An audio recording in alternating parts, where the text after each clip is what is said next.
écoutez les 50, simplement congolais.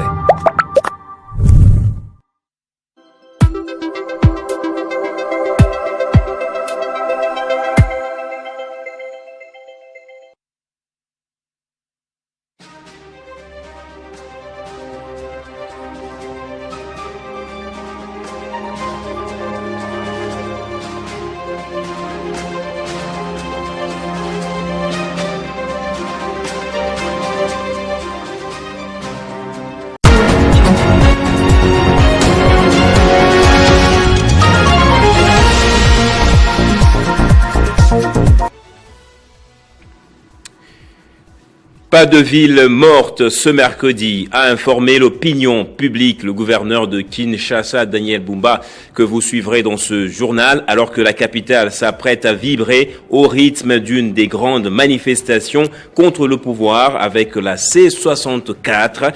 Objectif affiché, bloquer toute tentative de changement constitutionnel. À la une également, la RDC est en bonne voie pour sortir de la liste grise du GAFI. Les autorités se félicitent des avancées enregistrées après avoir évalué les progrès réalisés dans la lutte contre le blanchiment des capitaux et le financement du terrorisme.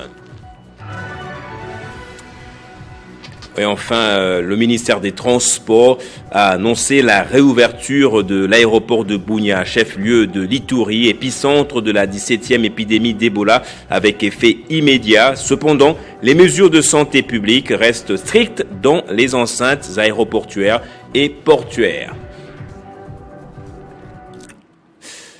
Bonsoir à tous et à toutes et bienvenue dans ce journal. D'abord, l'actualité sanitaire. Le ministère des Transports, voies de communication et désenclavement a annoncé la réouverture avec effet immédiat de l'aéroport de Bunia en Ituri à la suite de l'évolution favorable de la situation épidémiologique liée à la maladie à virus Ebola. La décision fait suite aux évaluations sanitaires menées par les autorités compétentes. Cependant, les mesures de santé publique reste stricte dans les enceintes aéroportuaires et portuaires.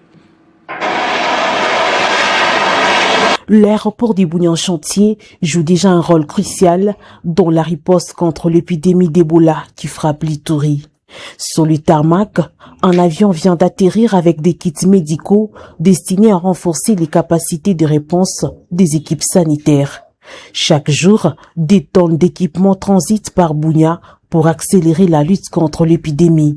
Heureusement maintenant, quand même, grâce à ces nouveaux aéroports, nous pouvons acquérir les gros porteurs. Ce qui fait que ça nous facilite vraiment à amener les matériels, les ambulances, les médicaments, tous les matériels de prise en charge des personnes. Donc vraiment, quand on parle de matériel, c'est beaucoup. Il y a des tonnes et des tonnes.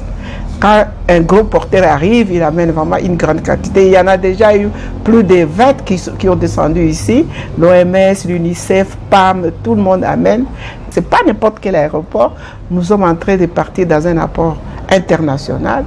Donc on félicite la société Mongabao qui a conçu cet aéroport. Pour plusieurs observateurs, cette situation illustre l'importance stratégique de la modernisation de l'aéroport. Un projet qui offre à l'Ituri un atout majeur, aussi bien pour les urgences humanitaires que pour son développement. Je m'imagine sans cette infrastructure qu'on sera l'Ituri. Sans cet aéroport, qu'on sera l'Ituri. Rendre d'abord hommage au chef de l'État, son Excellence Félix Antoine Tshisekedi Tshilombo, pour ses bijoux. Et d'une manière personnelle, cette vision est concrétisée grâce aux efforts, au plaidoyer et au dynamisme du gouverneur militaire de la province de l'Ituri. Cet aéroport-là est venu soulager. Pourquoi soulager? Parce que cet aéroport a la capacité d'accueillir les gros porteurs. Et quand on parle de gros porteurs, ça charge dans son sein une grande quantité de marchandises, une grande quantité de biens capables de faire la couverture géographique sur toute l'étendue de la province de l'Ituri. Sur les chantiers, les équipes des Mongabao maintiennent le rythme. Les travaux se poursuivent jusqu'à tard dans la nuit avec un objectif, doter Bunia d'un aéroport moderne à la hauteur des ambitions portées par le président de la République, Félix Antoine Tshisekedi Tshilombo. Et l'actualité la plus brûlante à présent. Kinshasa s'apprête à vibrer au rythme d'une des grandes manifestations contre le pouvoir. L'opposition a appelé à une ville morte ce mercredi 3 juin pour dénoncer la proposition de loi sur le référendum accusé d'ouvrir la voie à un troisième mandat pour Félix Tshisekedi. Les opposants parlent de coup d'État constitutionnel et invitent la population à rester chez elle pour marquer leur refus. Il s'agit d'un test grandeur, nature plutôt, de leur capacité à mobiliser la population. C'est un bras de fer médiatique qui s'observe depuis 2 semaines entre l'opposition et les pouvoirs en place en République démocratique du Congo. Après avoir annoncé une ville morte prévue ce mercredi 3 juin, les adversaires de Félix Tshisekedi misaient sur la mobilisation pour dire non au changement de la loi fondamentale marquée par l'absence des transports en commun, la fermeture des boutiques, alors que le pouvoir mise sur la continuité en appelant la population à travailler, à ne pas céder. Le but est de montrer que la ville n'est pas à l'arrêt, éviter de pertes économiques et éviter que ça dérape en casse. À la veille de cette journée crucialement significative pour l'opposition congolaise, Martin Fayulu, l'un des leaders, a été aperçu dans les rues de Kinshasa, s'adonnant à une activité sportive et profitant des applaudissements des quelques passants croisés sur son chemin. Merci beaucoup, papa. Je sais, les choses iront bien dans l'avenir. Dans une adresse à la population, Moïse Katumbi n'est pas resté silencieux. Le président d'Ensemble pour la République s'est encore indigné face à l'insécurité qui persiste dans l'est du pays, une réalité qui exprime sa motivation à observer la ville morte. Programme ya lokuta e komina suka. Pasi eleki. Mosala ezawapi. Insécurité, c'est chaque jour na mboka mobimba. Social ya population ezate. Ekolo ya bana, kaka souffrance. Wapi mai, wapi moto. Pendant 8 ans. Oyo ekomi kindoki. Bazoko sabino, ke ba américain ba lobby, il faut ba changer constitution ezalokuta. Botuna bango, américain nani wana, alobi makambo wana. Face à cette initiative, les habitants de la capitale congolaise devront choisir entre engagement politique et survie du quotidien. Dans la foulée, le ministre de la fonction publique, Jean-Pierre Léao, promet à travers une note circulaire des sanctions contre les agents et cadres de l'administration publique qui vont s'absenter ce 3 juin 2026. Kinshasa risque ce jour-là de vivre des barricades, des pneus brûlés et affrontements entre militants du pouvoir et de l'opposition. La question de fond qui se pose dans l'opinion, est-ce que la ville morte pourra encore bouger les lignes en 2026 ou ça fatigue juste la population? L'opposition mise sur le nombre, le pouvoir quant à lui sur la résilience. Et le gouverneur de Kinshasa a riposté également. Il a dit pas de ville morte ce mercredi lors d'une réunion de sécurité tenue dans son bureau. Il informe par ailleurs à la capitale qu'aucune manifestation n'est prévue ce mercredi et met en garde contre toute tentative de trouble à l'ordre public. De profiter de l'occasion pour nous passer un message. Na bakinois nyoso pour na tina mukolo ya lobby. Mukolo ya lobby ezali bongo journée avec activité. Alors o nyonso akolinga ko troubler quiétude ya bakinois na bakinois azala bongo prise en charge na ba force de l'ordre na la sécurité.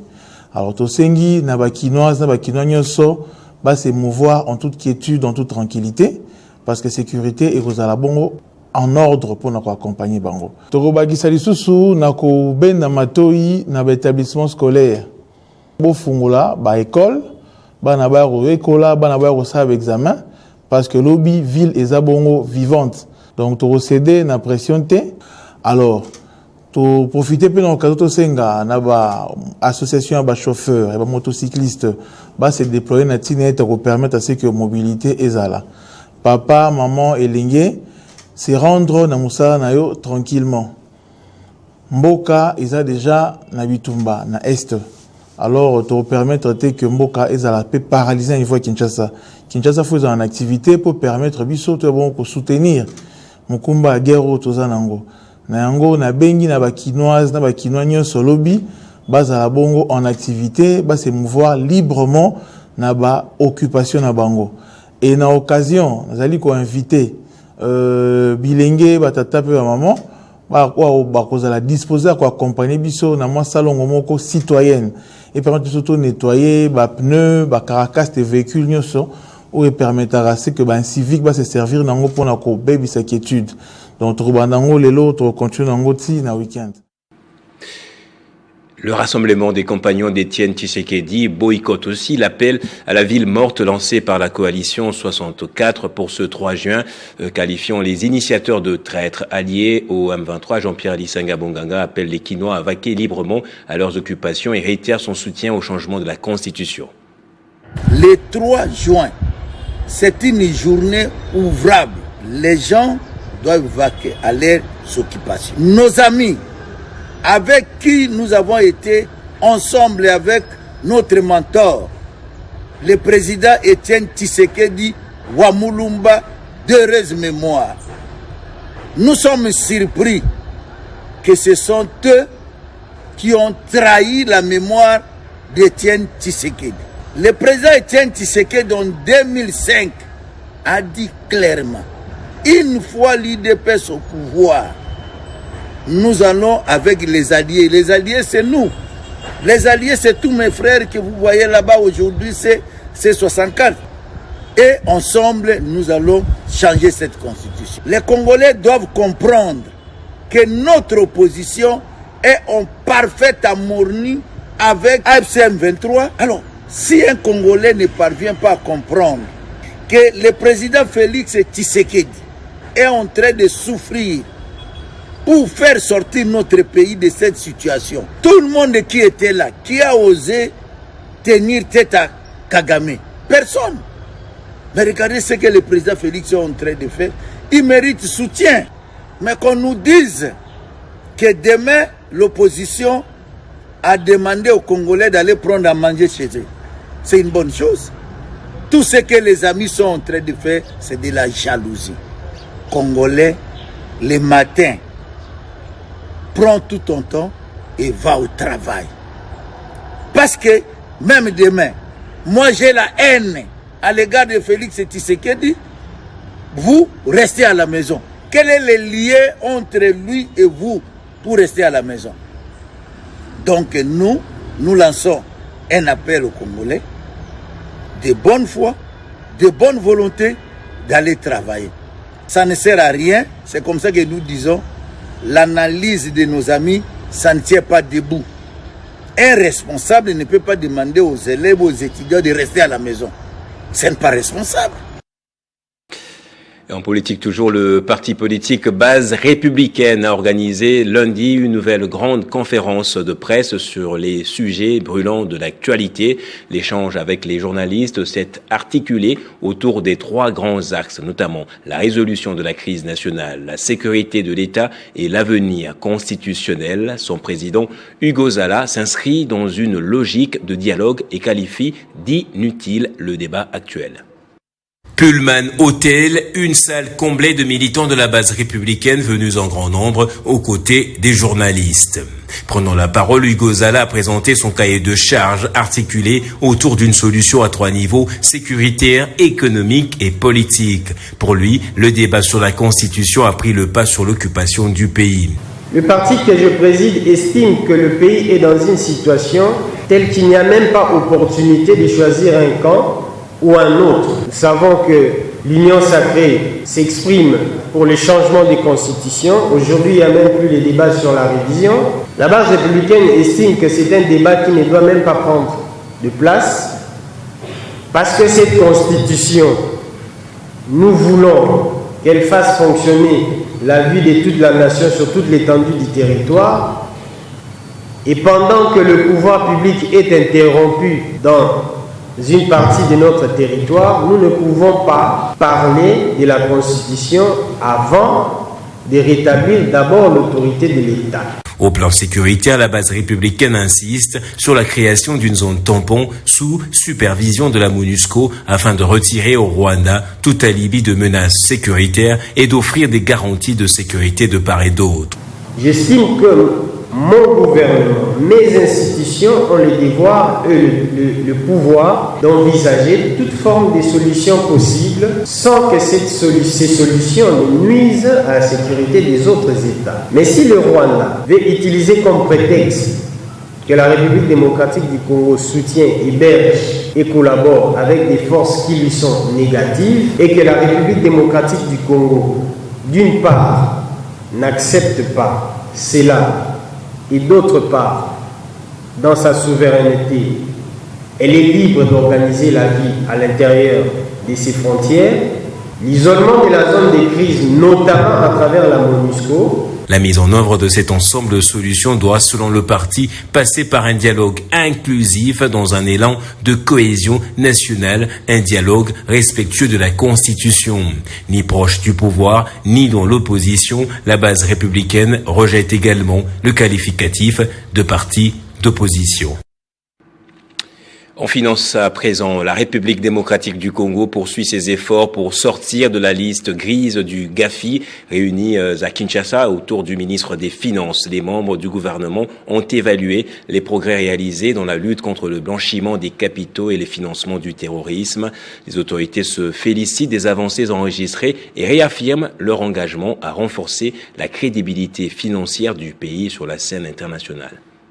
La République démocratique du Congo a tenu le 1er juin 2026 à Kinshasa, une réunion interministérielle de haut niveau pour évaluer l'état d'avancement de son processus de sortie de la liste grise du groupe d'action financière GAFI en sigle, présidé par le ministre des Finances Doudou Fwamba Likonde Libotai. Cette rencontre a réuni plusieurs membres du gouvernement afin de renforcer la coordination des actions engagées contre les blanchiments des capitaux et les financements du terrorisme. Les participants ont passé en revue les réformes et mesures mises en œuvre pour répondre aux 40 recommandations du GAFI. Ces efforts ont permis de renforcer l'intégrité du système financier national, d'améliorer la transparence des opérations économiques, de moderniser les mécanismes de contrôle et de détection des flux financiers illicites, ainsi que de consolider la coopération entre les institutions concernées. Selon le gouvernement, la RDC a validé l'ensemble des repères fixés dans son plan d'action grâce à l'impulsion du président de la République, Félix-Antoine Tshisekedi Tshilombo. Le pays a notamment produit 10 rapports d'étape et participé à 10 réunions techniques avec les experts du GAFI, dont la dernière s'est tenue en avril 2026 en Namibie. Parmi les avancées majeures figurent le renforcement du centre juridique et réglementaire, l'amélioration de la supervision des acteurs financiers, les développements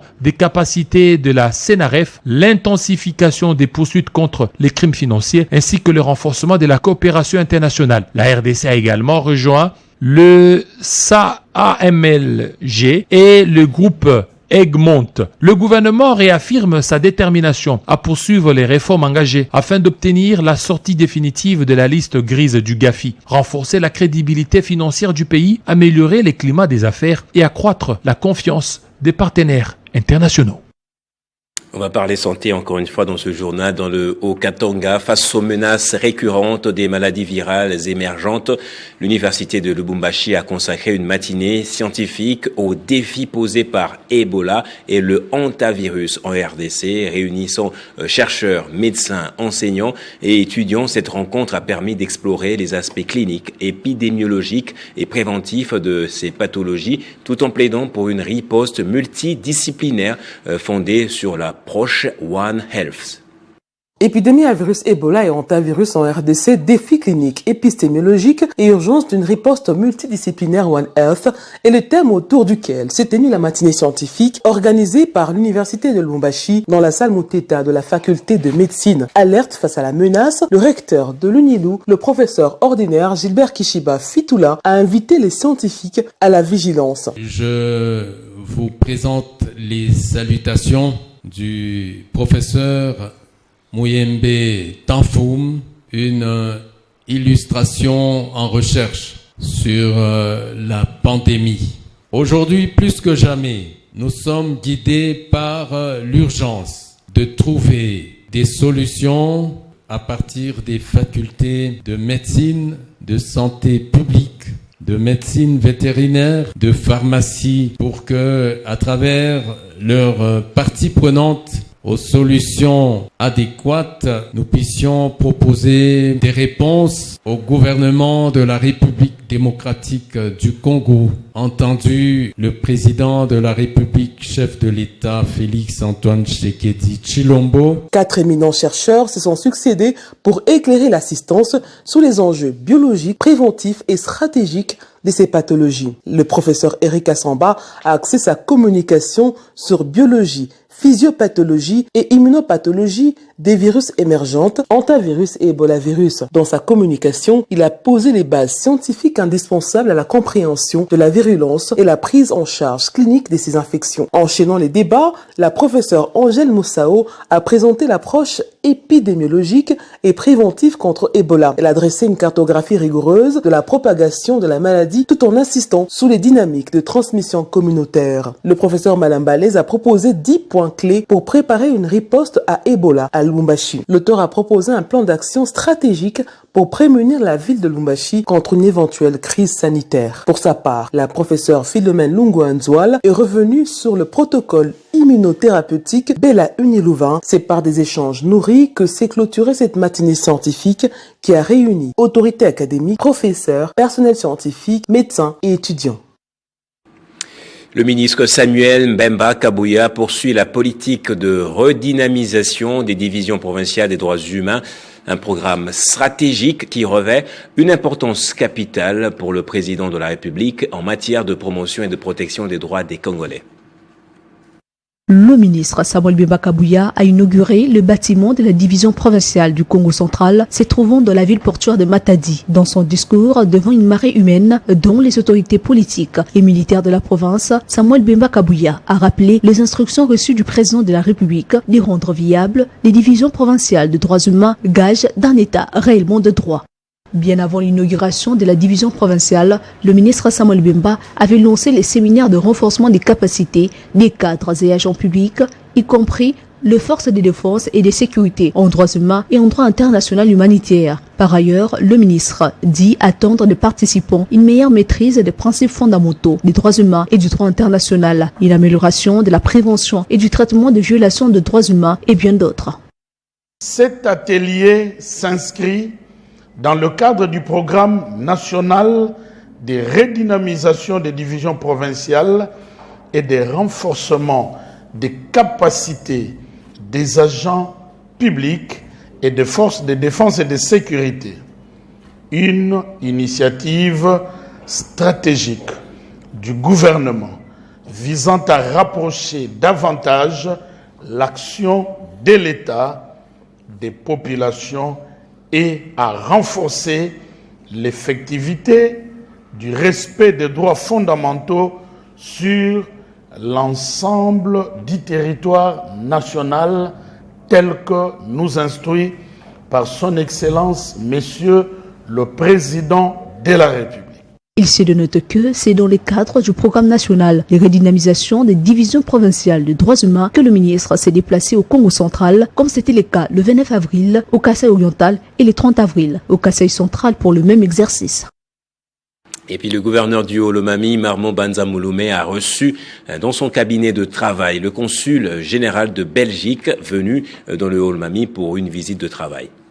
Dès juin 2026, les Haut-Lomami renforcent ses liens avec la Belgique. Madame Ilvanita, consul général de la Belgique à Lubumbashi, foule les sols des Kamina pour sa toute première fois. Accueillie officiellement par une délégation des ministres provinciaux, Madame Ilvanita a laissé entendre que l'objectif de sa mission dans cette province agro-pastorale est de voir les opportunités que cette dernière offre dans différents domaines. Et aujourd'hui, j'ai l'honneur, le plaisir de visiter pour la première fois la province de Haut-Lomami. Mon mandat alors, à partir de Lubumbashi, c'est toutes les 4 provinces katangaises.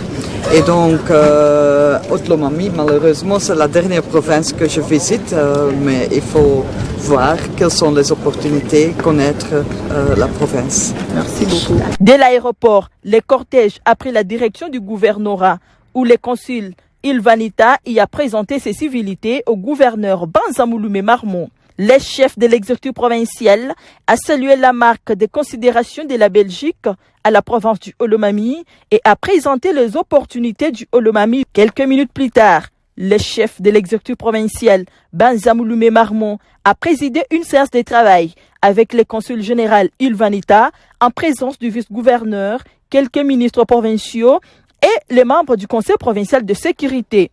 Les opportunités, la sécurité et la coopération ont été au centre de leurs échanges. Conduite par le représentant du chef de l'État en province, Banzamouloumé Marmon, la délégation a ensuite effectué une série de visites à la gare SNCC de Kamina, savoir l'évaluation des capacités logistiques. À l'Assemblée provinciale, le consul général Ilvanita a rendu ses civilités au président de cette institution, Basile Moulé Bachinuch, marquant la volonté belge de dialoguer avec toutes les institutions provinciales. Cette descente s'est clôturée à la pastorale Kaboukoua. Le Olomami a tous les atouts pour attirer les opérateurs belges et, d'ailleurs, a conclu le gouverneur Banzamouloumé Marmon. Retour à présent dans ce journal sur la participation en tant que sponsor argent de la société minière Chemaf au prestigieux forum KBM. Elle en avait profité pour présenter les nouvelles orientations de l'entreprise. Cet événement économique majeur s'est tenu dans le but de dynamiser les investissements et de convertir les opportunités en partenariat. L'entreprise Chemaf a marqué sa présence à la 7e édition du Katanga Business Meeting à Kolwezi, au Lualaba, par les annonces importantes concernant les activités après une période de transition. Il est vrai que Chemaf, par le passé, c'était une entreprise de droit congolais comme maintenant là, mais qui appartenait à M. Shiraz Vergi et sa famille. Et aujourd'hui là, depuis le mois de mars, la transaction a été faite. Et aujourd'hui, là, c'est Vertus Liode qui sont notre employeur. La transaction a déjà été finalisée et les nouveaux employeurs ont présenté leur vision claire, axée sur la relance des activités minières de l'entreprise. La production de la première phase va aller à 20 000 tonnes cuivre et 5 000 tonnes cobalt. Et la deuxième phase, pour ce qui est de Mutoshi, va pratiquement doubler. Et c'est ça notre objectif par rapport à cela. La finalisation du projet Mutoshi, c'est ce que cette nouvelle dynamique vise principalement, ainsi que le développement du projet Étoile Fast 2, considéré comme stratégique pour l'avenir de la société. La priorité actuelle reste la reprise des activités de Chemaf avec une orientation tournée vers la production et la stabilité des projets. Et des grands travaux, des travaux de grande envergure sont exécutés dans la commune de Kitambo, au quartier Jamaïque, où la population pousse déjà un ouf de soulagement.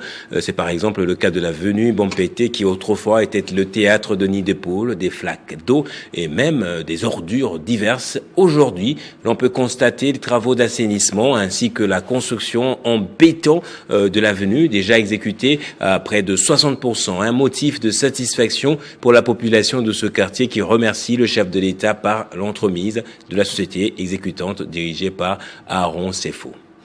Sous la vision du chef de l'État, Félix-Antoine Tshisekedi Tshilombo, Kinshasa continue de se moderniser. Nous sommes sur l'avenue Bompété, au quartier Jamaïque, dans la commune de Kitambo. Une grande route qui va bientôt revêtir de sa plus belle robe.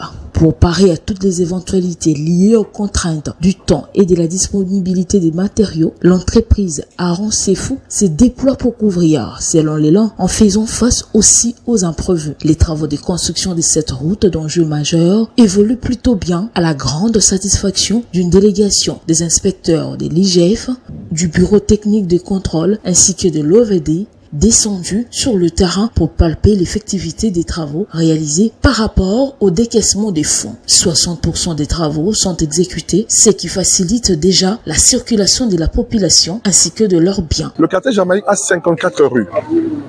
Imaginez-vous que 54 rues, c'est pas une mince affaire. Et plus ou moins 20 000 habitants. Si vous n'avez pas de route, c'est fini, vous êtes mort. Les accès que nous avions, c'est en dessous du pont. l'entrée Lunda Bouloulou et puis l'entrée cimetière. Mais ce n'était pas facile.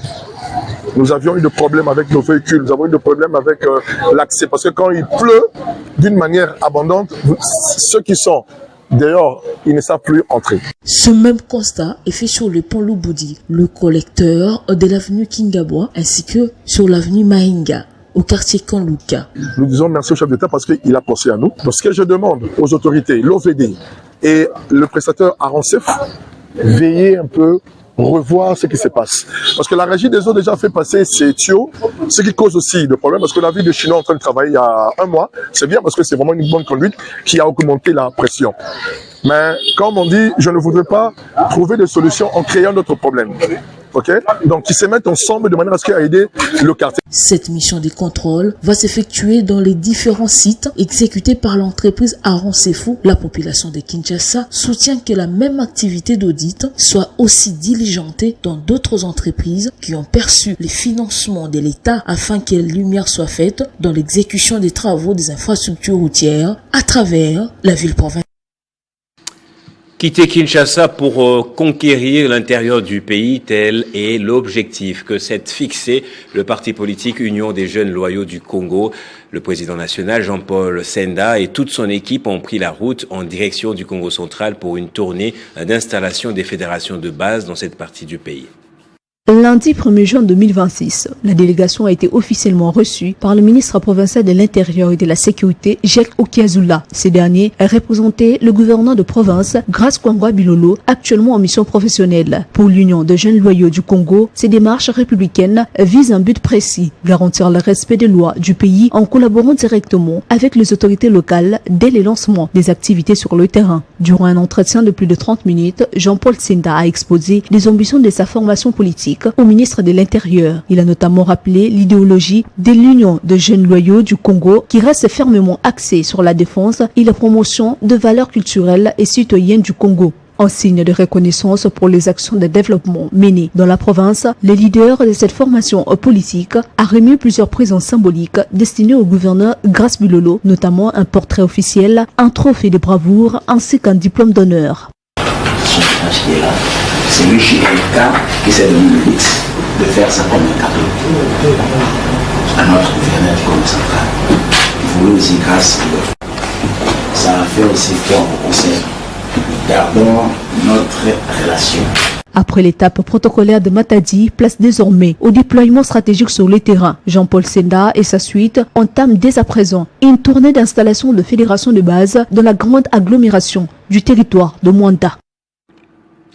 Et le prophète docteur Jules Moulindois a réuni les 30 et 31 mai des milliers de fidèles au stade d'Amar de Matadi pour une grande campagne d'évangélisation entre messages de délivrance, appel à l'unité nationale, action sociale et prise de position sur l'actualité du pays. L'homme de Dieu a marqué ces 2 journées par des déclarations fortes. Ces 2 jours ont été historiques pour les Congo central, marqués par des fortes déclarations prophétiques de cet homme de Dieu sur la vie des fidèles, la province et la ville de Matadi. Il a profité également pour rendre hommage au chef de l'État, Félix Tshisekedi, pour son profond attachement au Congo et ses réalisations à travers les pays, raison pour laquelle il a invité tous les fidèles de Dieu de cette province à prier pour les présidents, car c'est la volonté de Dieu. Naza na esengo ya kosakana te. Tango ebisaki nga na mema ye awa. Parce nga nazalaka nde mpunda na ye. Oyaki koyamba mulindwa Jules, te nzambe ya mulindwa Jules. Plusieurs femmes âgées des 65 ans révolues ont réussi à leur tour plus de 1500 pièces d'épargne et de l'argent, une preuve d'amour pour ses semblables.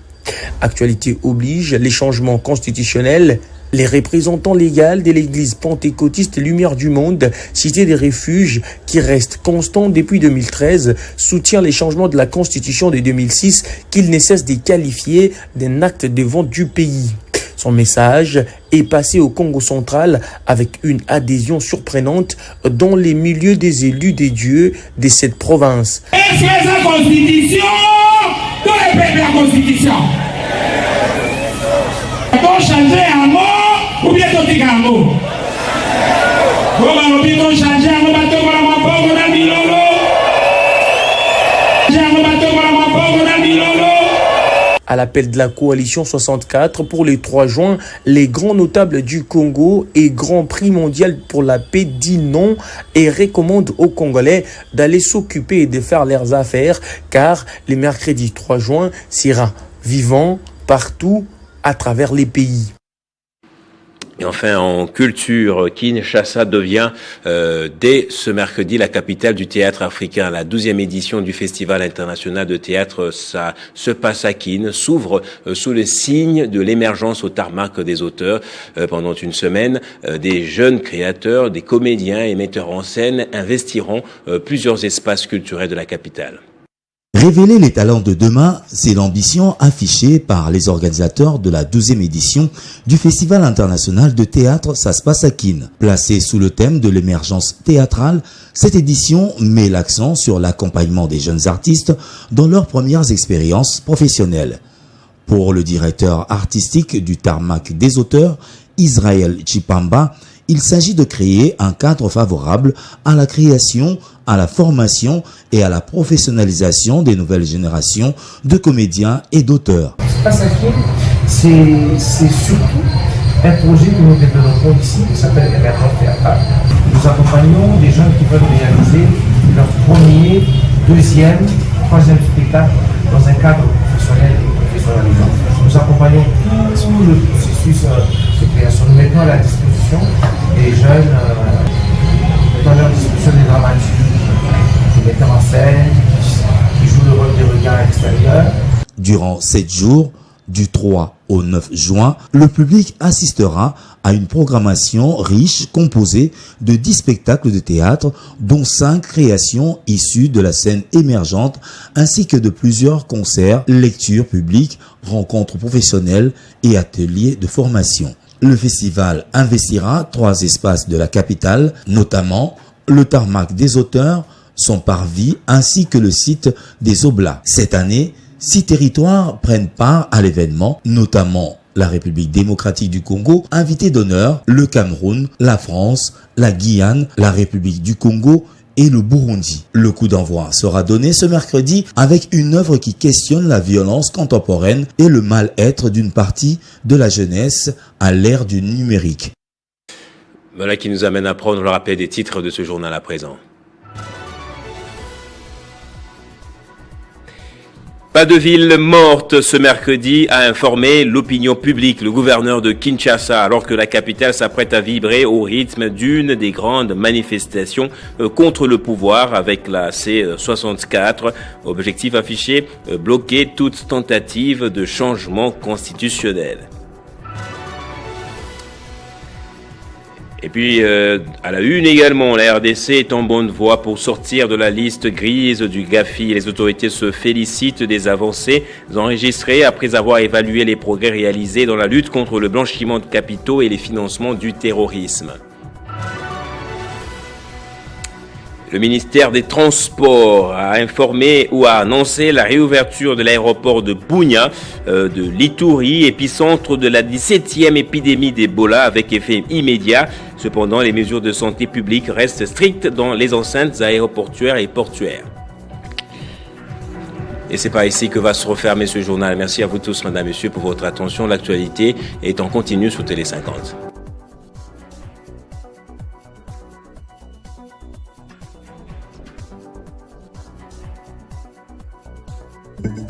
Retrouvez toute l'actualité en continu sur www.tele50.cd.